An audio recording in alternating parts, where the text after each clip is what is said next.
তো hello friends, তোমরা সবাই কেমন আছো? আশা করি ভালোই আছো, আমিও ভালো আছি। তো বন্ধুরা, এই দেখুন সে জল নিচ্ছে বৃষ্টির মধ্যে। তবে ভিডিও করা স্টপ হয়নি, কারণ বৃষ্টি যেতে হোক তবে ভিডিও করব, কারণ সে একটা নতুন দোকান নিয়েছে। তো নতুন দোকানটা আজকে তোমাদেরকে দেখানোর জন্য ভিডিওটা করা হয়েছে। তো সে জল নিচ্ছে, কারণ ঘরটা একটু পরিষ্কার করবে, তাই এখন তালা খুলছে। তালা খুলে তারপর দেখুন ঘরটা, দেখুন ঘরটাও বেশ ছোটই, মোটামুটি হয়ে যাবে। এই দোকানটা সে নিজেই নিয়েছে, কারণ সে 2 বছর শিখেছিল জুয়েলের কাজ। তো এখন দেখুন সম্পূর্ণ ভিডিওটা দেখতে থাকুন। অবশ্যই যদি ভালো লাগে অবশ্যই একটা লাইক কমেন্ট শেয়ার করবেন।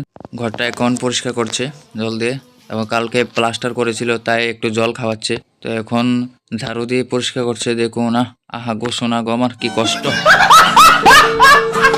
এখন ঘরটা মোটামুটি পরিষ্কার করা হয়ে গিয়েছে, কারণ এই এই 2-3 দিনের মধ্যে আশা করি সেই দোকানটাও দিয়ে দিবে। তোমরা কেউ যদি হার বা কানে কি জিনিস বানাতে চাও তাহলে অবশ্যই কমেন্ট করে জানাবে। দেখা হবে নেক্সট ভিডিওতে।